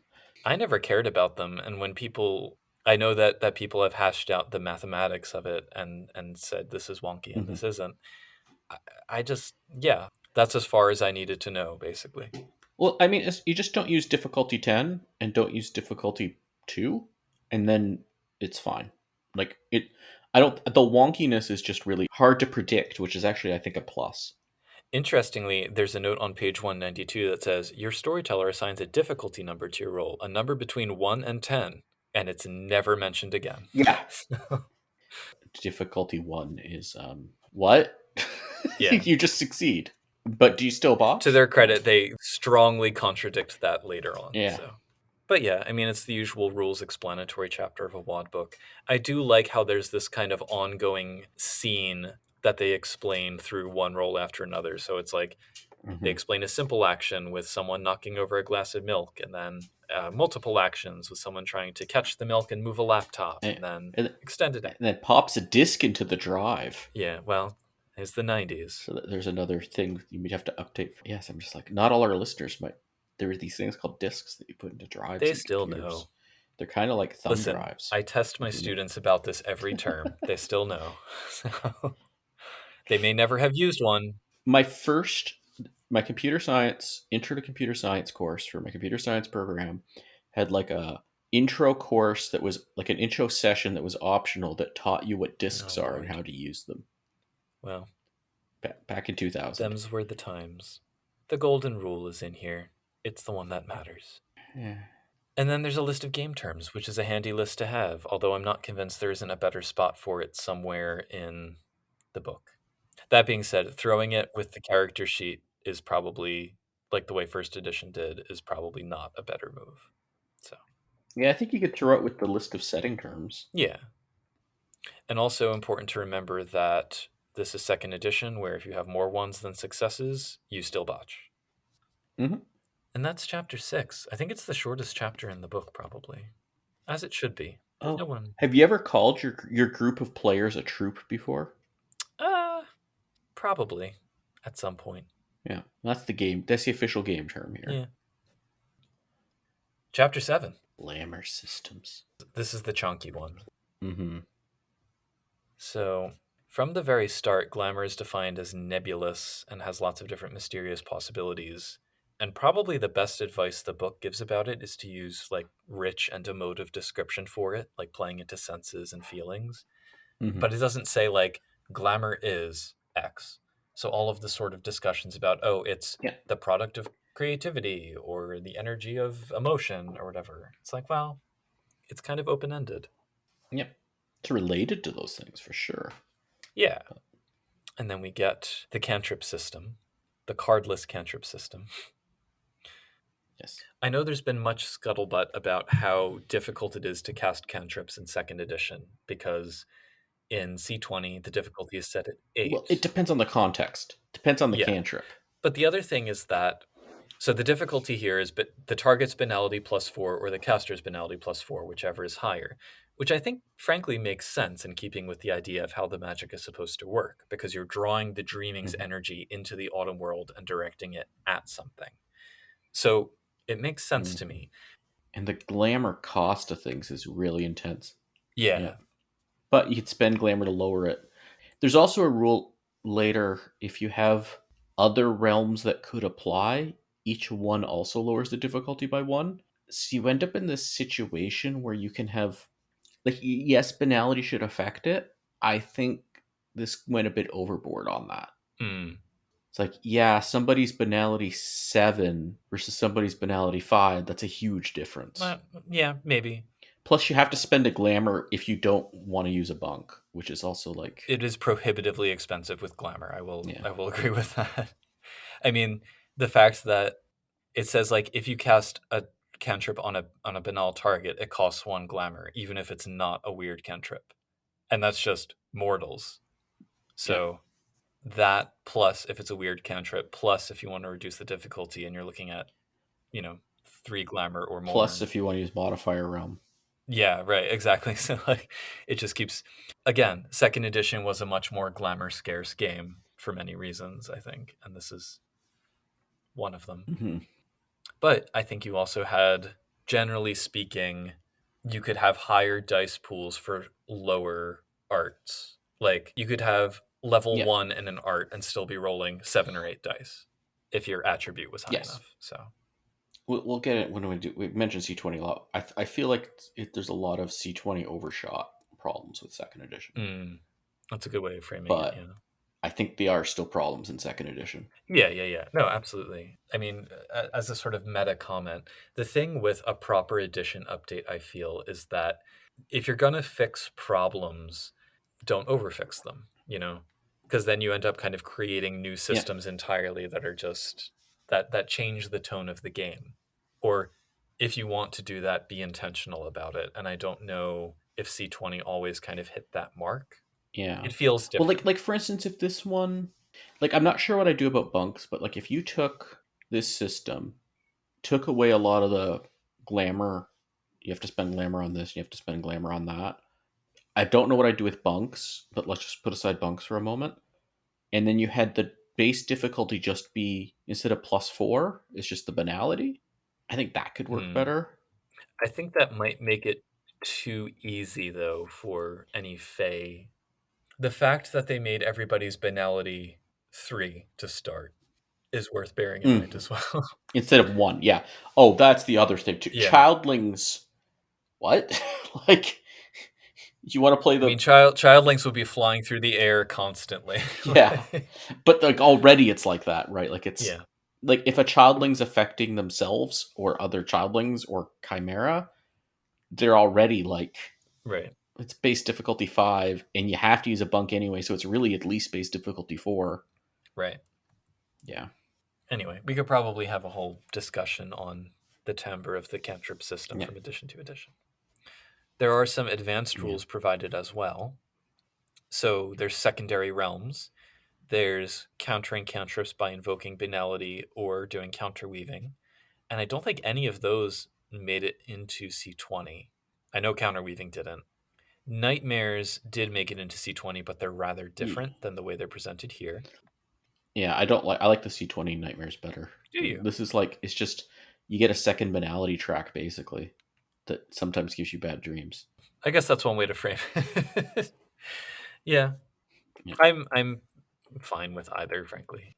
I've always been very nightmare averse in games, so I've never really had to worry about it. But yeah. Yeah. It's not a LARP thing at all, so it's kind of, I've had it show up in tabletop, but Then we get some states of being stuff. We have the Mists chart, which is much less extensive. So Dreams and Nightmares introduces the much more complex one that C20 picks up. And this is just if forbiddenality is this, here's how long your coma will last if you're killed, and here's how much you'll remember when you wake up. So, / how much you'll remember when you return to the mortal world from the dreaming. It has the note, the chart is used to determine what happens to mundane beings that have been enchanted and are subsequently returned to the mortal world, suggesting that enchantment removes you from the mortal world, which I find interesting, but okay. What's the mortal world? Yeah, that's all. Yeah. Like, it doesn't say if they go into the dreaming, which is a whole thing. No, I think it's if you're enchantment. That's Yeah. what they mean, is because they talk about the enchanted world and the mortal world as being enchantment, basically. So I guess so. Anyway, then there's Bedlam, and I prefer Bedlam in this edition, frankly. So I would like a system for it. I just basically no one ever used it because it's just kind of like, it's like saying, oh yeah, your house burned down or something. Like, yeah. it's just, there's no. Well, and this is pretty in line with first edition's take on it as well. Yes. And I think the warning signs checklist. Yeah, the warning signs checklist is copied verbatim. Right. And the warning signs checklist is, I think, the most useful part of this entire write-up. The system as it exists in C20 always strikes me as too mechanized, if that makes sense. I find the problem is it doesn't incorporate the warning signs checklist. Well, right, yeah. But the warning signs checklist... I want a mechanized warning signs checklist. Yeah, I could accept that, I guess. But the warning signs checklist, it's like, at least it kind of gives you, or it gives the storyteller some leeway to kind of determine whether or not they want to initiate a Bedlam story, Anyways, we get some information about enchantment, which is much more straightforward here than in C20, and basically identical to first edition. I like the enchantment here. Yeah, it's simple, straightforward. You get calling upon the weird, which is also less powerful than C20, but also much more needed than C20. Yes, to get your birthrights. The one thing about the calling upon the weird that I would probably house rule in second edition, even though it might break the game slightly, is that, so it has a mention, where is it, about cantrips. All cantrips that the character casts are considered weird. That means all cantrips cost 1 glamour to cast. I'd actually make them all free. Or, like, if you're already in the weird state. Like C20. They're all weird, but you don't have to spend the glamour, so it's fine. Then we have oaths. And again, pretty much verbatim from first edition, with the addition of the crossed blades, which is new. And a lot of them... I use these so much. Yeah. These oaths. And hopefully the ones that are actually worth it to take. Because some of them aren't, I feel. I don't know. Cross blades, like, that was fun. In LARP, people love doing that one. No, cross blades maybe, but the other ones, is it like Long Road where... Yeah, you get a willpower and glamour point, but then failing costs you 3 of each. It's like, and abandoning. Yeah, but it's the whole thing is with an oath, you don't just swear an oath to get the benefits. You swear an oath because you're making a commitment. I think you and I know that, and I think 90% of players don't. Oh, okay. I mean, it's kind of like people want to be nobles to get the house boons. Yeah. Well, I take a dim view sometimes of... Again, it's also there's a lot of LARP stuff I've done. Even when I'm playing tabletop, it's been with LARPers a lot. Oh, there you go. Or with people with like improv backgrounds or with stuff like that. So then we have 4 paths to epiphany instead of 3, because we've added Rhapsody here. How bohemian. Yeah. But as with so much of the book, it's mostly the same information as in first edition, just expanded and given flourishes. Yeah. So I should ask you, do you consider the musing and ravaging thresholds to be the only options for players? No, but nobody ever has asked for anything else when I've been running. All right. Because I never have either, but then I've had storytellers who've been like, no, you have to pick one of these. It's like, but what if none of them really fit, I'm mostly a player's go, I don't want to pick this right now when they're doing character creation. That's like, there's serious character creation fatigue by that point. That's fair. There's also this sidebar about spontaneous glamour where they talk about how a glamour-induced work of art can, like, create spontaneous glamour for all who witness it. And there's not really a system given for it, Mhm. but I wish there were, and I wish that this was more attended to elsewhere. Because I Mhm. like that as, I believe there should be more ambient glamour and glamour squeezed out of moments and places and assemblages of people rather than just the paths to epiphany. But maybe that's just my opinion. I don't know. Dross appears unchanged from first edition. Yeah, basically. I do like the note that if you eat too much chimerical meat, it can make you poisoned or sick or whatever. Mhm. So then we get chimera. Extensive, extensive information. And yet somehow a lot of information that I want is not in here. Like, for example, rules about how to create them. Yes. Now, granted, it's still much better than first edition, which only had a couple of paragraphs that told you very little. Mhm. And C20 does update it dramatically.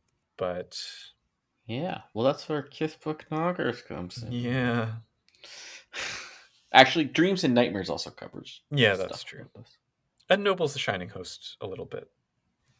Oh, there is an important note on page 220, which I know has come up in discussions before, where in this edition at least, not all Chimera will speak the changeling's language. The Kithane would need to know German to speak with a German Chimera, or plant lore to communicate with an enchanted apple tree in the Queen's orchard. Your mileage may vary on whether or not you want to use this when dealing with sentient Chimera, but I think it's interesting that it's in here, that Mm-hmm. whoever dreamed the Chimera informs how they communicate.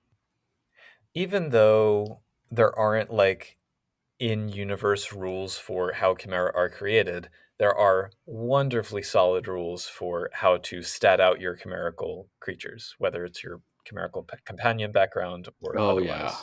I've used this a Yeah, lot. this is really, really great. In fact, I've used this for I've allowed this for character creation occasionally. Oh, Like somebody is playing a before they had the C20 Player's Guide Chimera player rules. I've had people I've had like 2 or 3 players. yeah, Sort of, we like cobble together a little bit extra, and it's like, yeah, here you go. yeah. There is also another sort of point of contention is voile and whether it confers any benefit. There's a sidebar that very specifically says it doesn't, but then people are like, well, if you're a troll and you manifest armor when you go through your chrysalis, don't you get chimerical armor that stops Yeah. chimerical weapons? And like, yeah, if you just take the chimerical item background. Right, exactly. That's weirdly, there's a sidebar about how many dots you need to take that benefit on the second to last page of the book, which feels like entirely the wrong place for it. Yes. Anyway, so that's in here too. But we have like a big old list of reads, and there's a really good sample Chimera character creation sidebar, which is useful.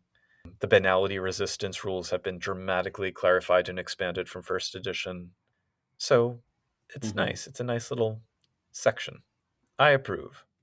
And freeholds have also been dramatically updated. Is this where they added in wraths? Yes, I believe so. But a lot of it came from freeholds and hidden glens as well. I can't remember if wraths showed up in there. Yeah. A lot of the other stuff is from there too. Early stuff, you get confusion between trod and wrath. Right, They're kind yeah. of used interchangeably, or at least, yeah. It is a little confusing, especially when they try to delineate the chimerical aspect of a freehold versus the other side of a wrath.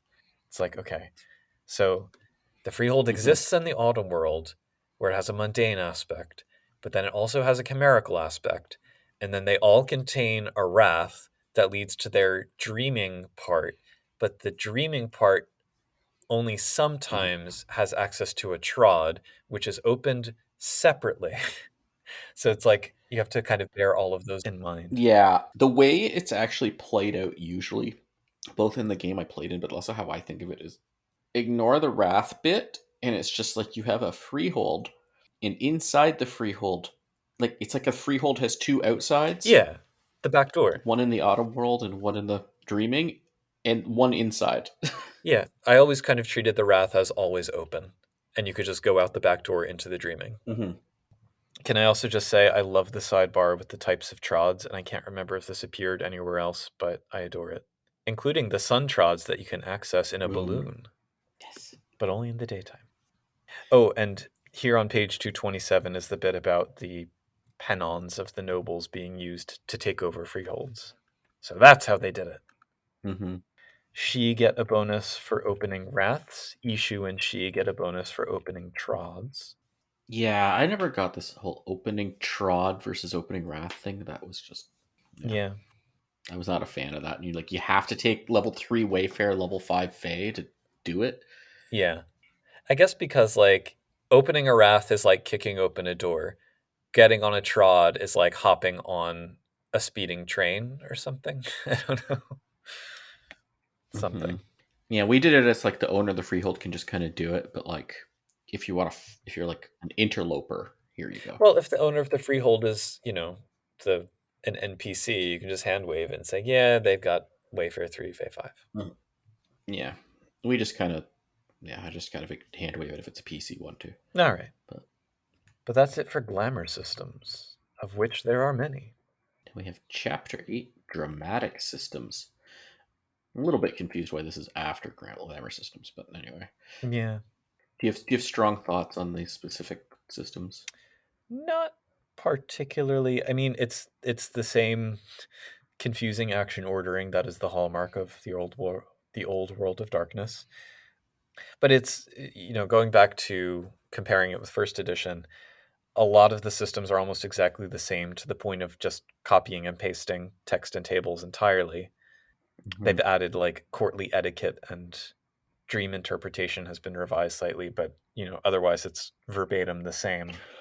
I think the combat descriptions in second edition might actually be even more confusing than in first edition. Mm-hmm.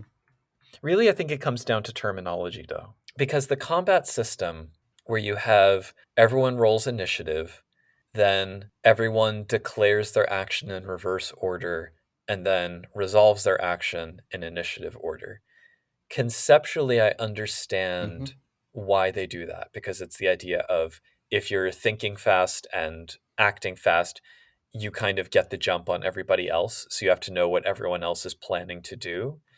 But just the execution of it is so clumsy. It's like, oh. That being said, this book definitely benefits from having come out after World of Darkness combat, because compared with first edition, they have added so many potential complications for every single type of combat possible, including mounted combat. Did you know that you can't fire crossbows from a horse? Now you do. You used the word good there in a way. I don't know if I'd use that meaning of this. Well, it's certainly impressive. Yes. It does bother me that the tables summarizing a lot of this stuff are many pages away from the fuller descriptions. That seems unhelpful. Oh, they have explicit rules for knocking people out now. Or did they have that? They had that before for the stunning. Yeah. I mean, okay. Yeah. They did eliminate, though, there was a freeform combat system in first edition, which they got rid of, I think. Mm-hmm. And I don't really know why, but it wasn't like I ever used it, so. Yeah. Yeah. And we have Invoking the Dragon's Ire. I think that's new. Yes. And the Orbori Berserk. We use that so much. Yeah. It's great, though. I mean, when that Skahawk rules came out with the Skahawk martial arts in a later supplement, that's goofy. Silly. But it's so much more flavorful here than just making it an art, And I really appreciate that. No, yeah. And it's kith flavored. Like different kiths get different bonuses for invoking it. Mm-hmm. And some of that flavor's been folded into Unleashing now. No, I actually think I prefer this to making it an art. Yeah. You have the Dragon's Dance dueling tradition where everybody invokes Dragon's Ire and just wails on each other. Yeah. It's almost like an oath. Yeah. And I do also like the Enchanted Stroke, which you can kind of just bap someone and enchant them. Yes. And the Dolorous Blow, where you kind of use willpower to call on the weird just to manifest a chimerical weapon. Yeah. I like those two things. Yeah, the nerfing in C20 of enchantment I do not like. I like the enchanted stuff. Well, and I wonder if part of that is because they made the Enchanted and the Kinane so freaking powerful. So yeah. They had to nerf it. Mm-hmm. But I do get the sense, just reading through this chapter, that a lot of these ideas like that are kind of the result of 2 years worth of players just coming up with inventions, kind of creating all of these little things, and then it got compiled into this much expanded system. Then we get some stuff on injury and healing. And aggravated damage is introduced where it was not present in first edition, which is kind of astonishing. Oh, they do. Unlike C20, this does explicitly state that regular humans can be hurt. Good. It came up in our Discord with a question. It's like, does chimeric? It's like group was arguing if like chimerical damage can hurt enchanted mortals, and I'm like, I'm going through the C20 book, and I'm like, Absolutely. I can't. But it doesn't say that in C20. But it also doesn't say that they can be hurt with regular damage either. So, Oh no.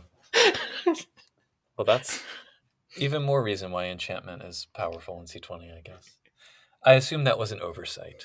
yes, it's just because all the damage stuff only mentions changelings when they talk about things. It just doesn't. It just leaves out talking about anybody else. But to the frequent comment that changelings are glass cannons, it does really show through here. I mean, I think that the comment is often made in reference to banality, but they are squishy humans. They're just as squishy as mages. And there's a comment where it says, cantrips such as Heatherbalm can heal normal damage easily. And I'm thinking, oh, you mean the one healing spell you put in this entire book? Ah, but you can make a treasure that does it too. Oh, okay. That makes it better. Oh, and there's the freehold thing, but But even freeholds, it's like you still need to spend a day for every health level, which is a lot, So yep. The dreaming, it heals quickly, but that's just chimerical damage.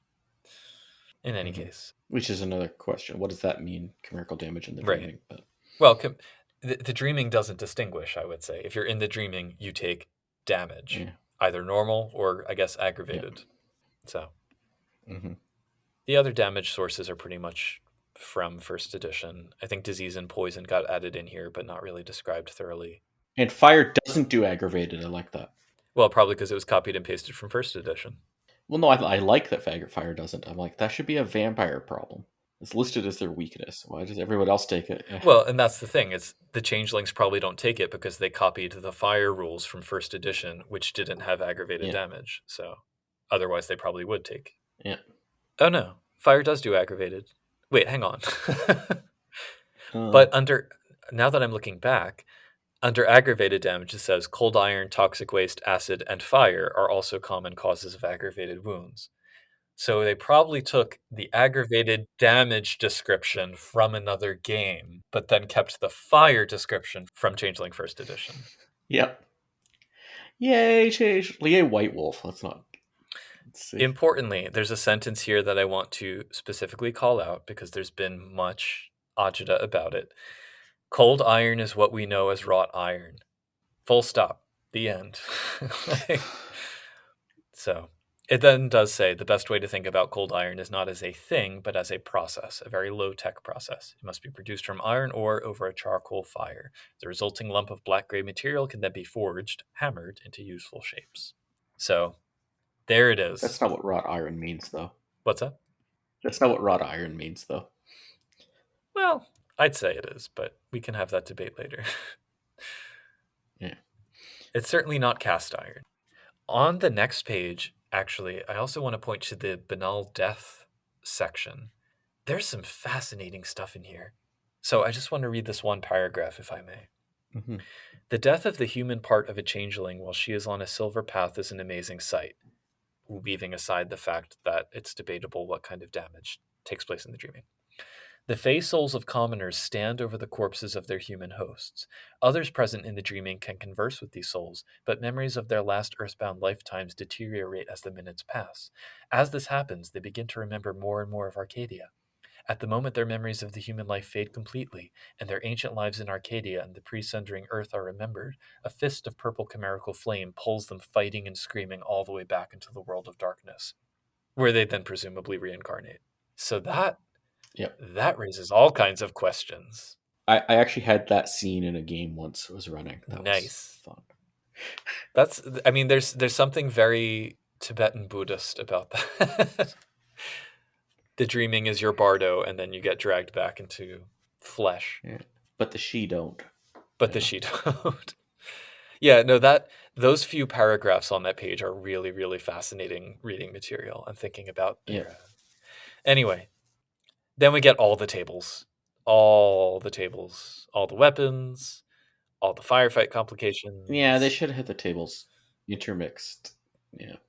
Yeah, because it's like by the time you get here, you forget how firefights work. So, And then we get a comic book example of play. well, and of combat very specifically. And I think it's probably more useful than the first edition one, and the art is certainly less terrifying. So, Yep. slightly less terrifying. And that's chapter 8, the dramatic systems. Yep. We have chapter 9, storytelling. So good news, I checked, and I didn't like really thoroughly check, but I feel confident in saying that with a very few exceptions and minor tweaks, this is the exact same chapter word for word as in first edition. Like exactly the same. Mm. So I don't really have anything to say. Yeah, I think. I mean, I like that you don't have to go. You can. It's easier to ignore the. Okay, I know you liked it, but like the Joseph Campbell stuff's later in the book. It's okay with Well, me. I don't. It's not that I like it. I mean, I'm okay with it. I'm okay with it being a base that people use to create a Yeah. story. I'm indifferent to it. Yeah, I don't like it prescriptively as all Right. stories are like this. Well, and they specifically say here one kind of myth structure is called the hero's journey and is an archetype for many adventures and fantasy stories. So it's like, all right. And it says you can pick and choose elements from it. No. I do like how the artwork in this chapter kind of tells its own little story, like from scene to scene. That's nice. Mm-hmm. Yeah, it's like they get off the airplane and then they're like sneaking in, and then Yeah. They wake up the bird egg. It's great. I think it did it drop an egg while flying. I don't know. Sorry. What do you think about this being the last chapter? I mean, aside from the appendix, the last chapter, chapter 9, as opposed to in first edition when it was chapter 3. Do you like this after all the other stuff? Yeah, I like it. Like here, it's the storyteller thing, and it's like Yeah. you need all the other pieces, and then it's sort of like this is how you pull it all together. Yeah. I think I agree. And when we went through the first edition one, I think I was on the fence because it's hard to remember what I said, but I think I kind of was intrigued by in first edition that kind of really pushed you into crafting the story as the most important part of the game. Whereas with second edition core book, it feels like crafting the character is the more important part. It also, if you come across this whole storytelling chapter as someone who's not planning on storytelling, you're like, well, is this for me? Like, I think it's still useful for players, though. I mean, there's the same section on advanced techniques with like dreams, flashbacks, etc. And as a player, if I were new to the game, I'd want to know what the game suggests for handling scenes like that. There's nothing in here that's like storyteller secrets, so I think it's still useful. yeah. And we get the appendix. Yes. So weirdly, experience is kind of dropped in here. It seems weird to bury it in here to me, but I guess I guess it makes sense. Note that raising glamour with experience only costs twice the level as opposed to 3 times the level in C20. Oh, also the mentor background gives you a discount to learning arts and realms. Hey, That's a thing I didn't notice before. how much of a discount is it anyway? Okay, so each success on your mentor roll subtracts 1 from the experience cost to learn it. Nice. Yeah. Don't botch. So then we have antagonists, which is more or less in line with first edition. There's a couple additional notes like now the noon you hear in the Changeling Player's Guide, and the representation is just as awkward here as it is there. The Fomori, Nervosa, Noknitsa, monsters and sprites. No nymphs. Nymphs have been unacceptably deleted from this core book. And then the whole thing about Autumn People and the Dauntain and Dr. Stark, who thankfully, I think this is maybe like the last time Dr. Stark appears until C20. Yeah. They do have the black dog and no mention of any kind of game studio. I think that's a points. And Changeling is the one line that never got a Black Dog book, I believe, out of the main 5. Oh man, that would be scary. I would have loved it if they had. That'll show those Changeling is too happy me too. people. Or it would just be like Changeling's Guide to Tax Forms. Yeah. It's too adult for most gamers. Dun, dun, dun. They do mention Otalis somewhere in here. But... So then, one of my favorite parts of the book is the Prodigals write-ups. I am in love with these. Yeah. So in the first edition book, Prodigals were, I think specifically was it werewolves and vampires? But now it's just all other supernatural splats. And they're given these like origin myths that are contextualized by a changeling point of view. But it's like mages are the descendants from these elemental dreamer children that fell from the stars. And I love those mages. I want to play. Can we Right? make those mages into like a group in mage? Well, they're like the Wick almost, you know, like the proto mages. But then vampires are the descendants from a corrupted redcap and like all of that. Werewolves are shape changers that never give it up, and then wraiths are just wraiths. Sorry, wraith. I mean, wraiths are kind of obvious where they come from. Yeah. We get a table of mage banalities and then a table of everyone else banalities. So useful. Yep. But yeah, I mean, I think this was, I guess because by this point, Changeling had become fleshed out enough that a crossover game was more feasible. It just, it's a wonderful expansion of those beings as antagonists. And I think it's really well done. And I like it for people who like keep arguing that these it says average banality tank use as a guideline based on their personality. Yeah. Yes. It's right there. Just because you're a, yeah, I like that. Mummies are extra banal. I never quite understood that one, but okay. Well, those are second edition mummies, though, not Mummy the Resurrection mummies.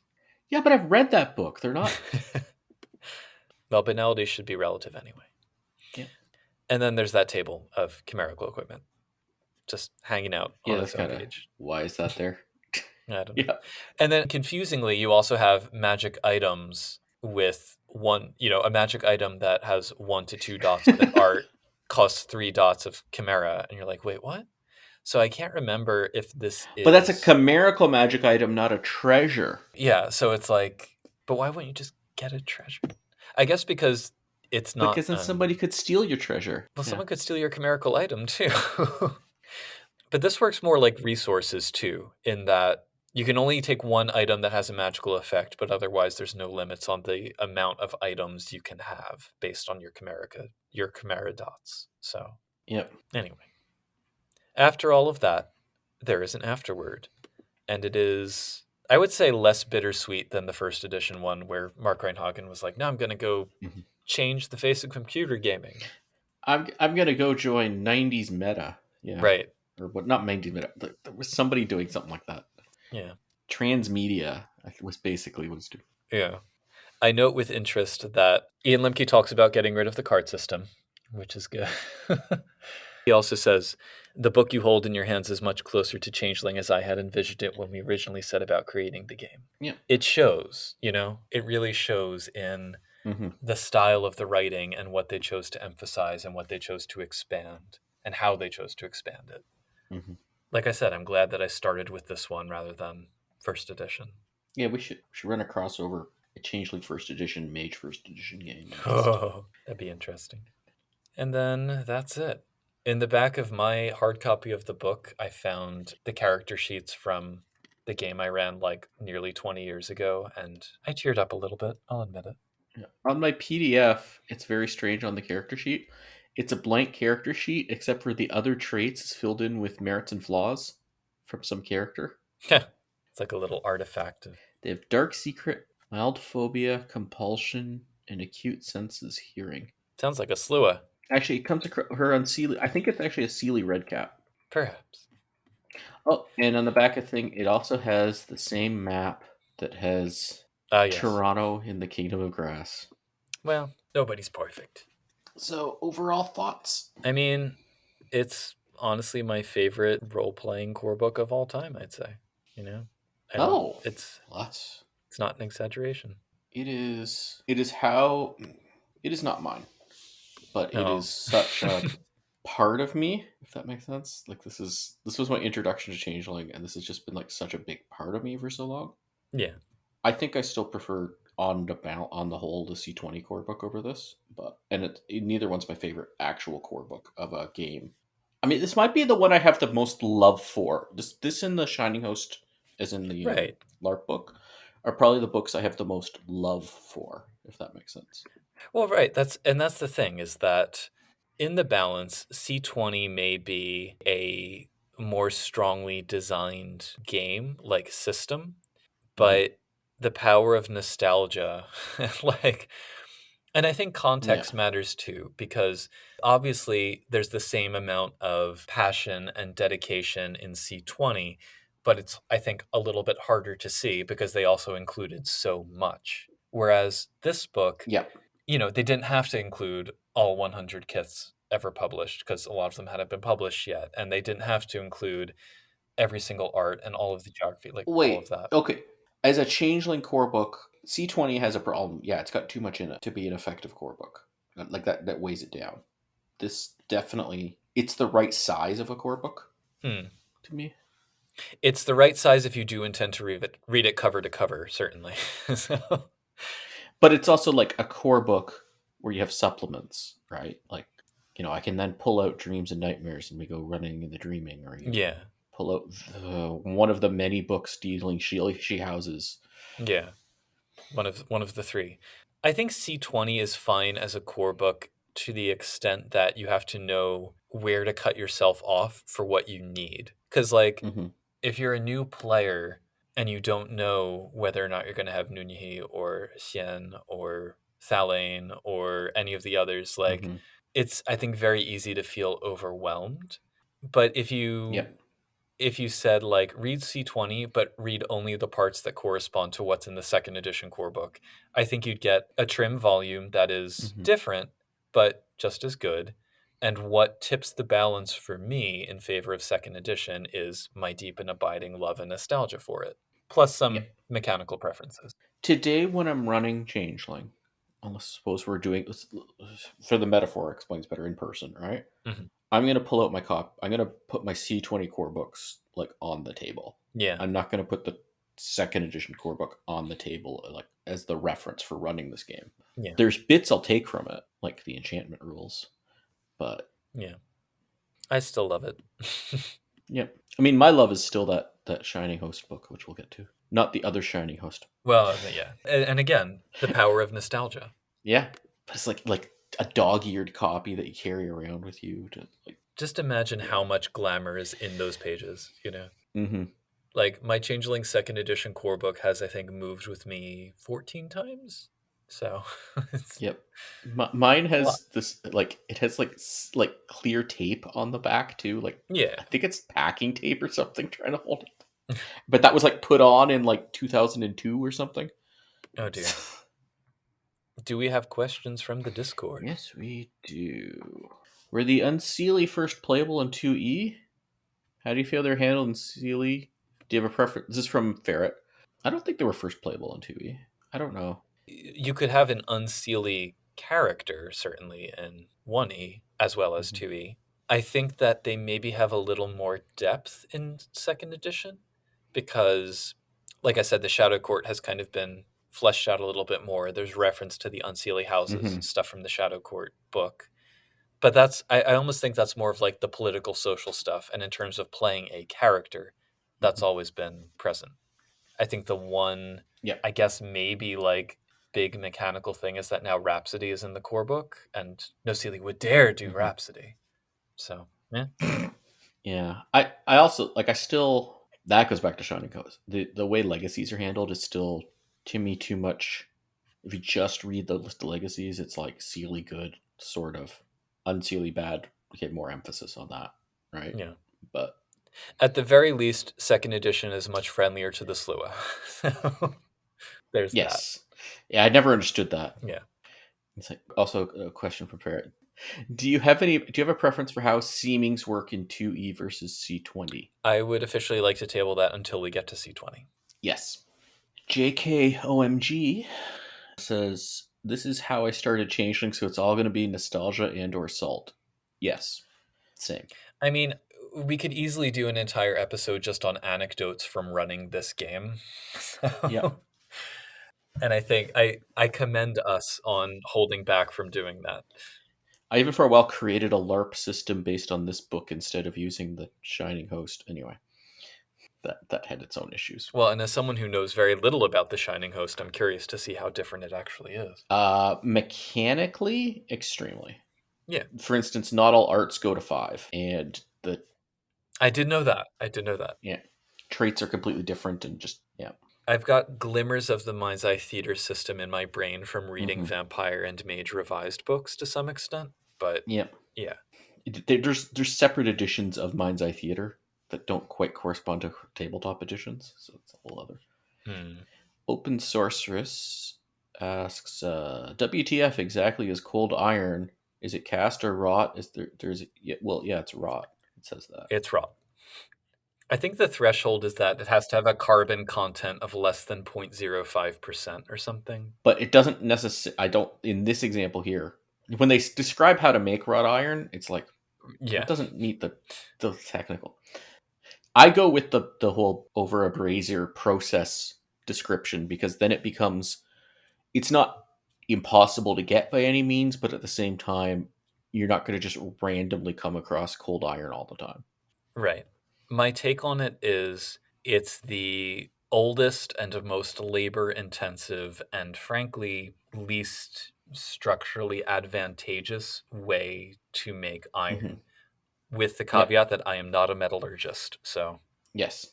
Oh yeah, I think I handed that to like a hobby smithing, and he's like, this makes no sense. But all right. what is the effect? Well, the effect says what it is here. And a question about selective misprints, I don't really know how to answer. Oh, about the Gwydion thing. Yeah, I mean, it's in my copy. I don't know. I don't know. Yeah. It, Yeah, and Ardwin also echoed the thing from Ferret about seemings. Yeah. to be addressed in the future. Yeah. Between first and second edition, not really changed. Except I think maybe it might be a little bit more strictly following based on physical age than it was in first edition. I don't know. I think it's still there in first edition too. No, I mean as in like, if you're maybe there's like some 14-year-old childlings and some 11-year-old wilders kind of. That was somewhere in some changeling book. I don't think it was the first edition core book though, Okay. because I'm scrolling and looking. I can also say one big difference with second edition to first edition is there's a lot more in second edition of where first edition had a lot more. Why is that picture with this text? Yeah. Okay. So I guess is that it for? Yeah, I think that's it for. I guess this was a deeper dive than I anticipated.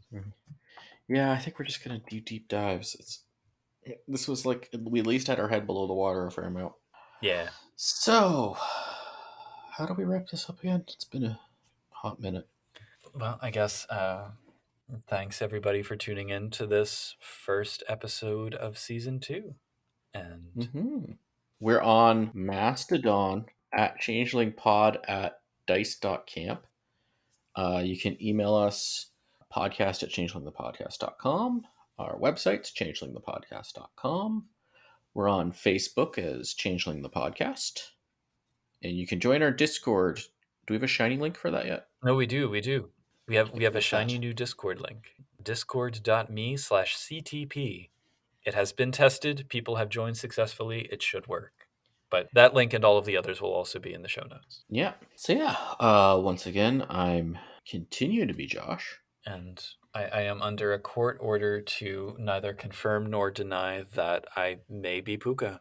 And once again, hopefully you can keep from falling to forgetting after 6 months. Don't ire your dragon. Leave your dragon's ires where they are. A little known fact about the second edition core book is that the new svelte knotwork border was hand illuminated by a team of boggins as a last-minute replacement for the original idea of tinting each page in a pleasing shade of octarine. However, early proofs showed that the pigment reacted with the glossy finish to create an optical mishmash that sent readers immediately into the second stage of bedlam. While they received treatment in the form of blankets, soothing music, and cups of smoky Russian caravan tea in a little-used corner of the White Wolf offices, the freelance boggins worked round the clock to create the final printing's less maddening, but still distinctive, flourishes. Like all freelancers, their pay was appreciated but didn't meet the living wage, leading to the 20-year labor dispute that was finally settled with the official publication of Kit Book Boggin. Rumor has it that if you read that book backwards and upside down in a mirror, you can see octarine highlights that they included as one last gotcha. But then, this rumor came from a Pooka, so who can say? What isn't a rumor is that we are very glad to be back for our second season, and grateful for everyone's support in keeping our show going. We're especially grateful to our patrons, to whom we'd like to give a shout-out. Derek, Dorcatus, Oreo, Raz Caboose, Sandchigger, Sija, and Terry Robinson. If you'd like to help us continue bringing Changeling the Dreaming content to the masses, please consider signing up for our Patreon at www.patreon.com/changelingthepodcast, and you'll receive a shout-out as well as added benefits of your very own. And in any case, we encourage you to leave a review on the podcast listening platform of your choice, and or share our podcast with your friends, enemies, coworkers, or whomever. Thanks again for listening, and until next time, keep on dreaming.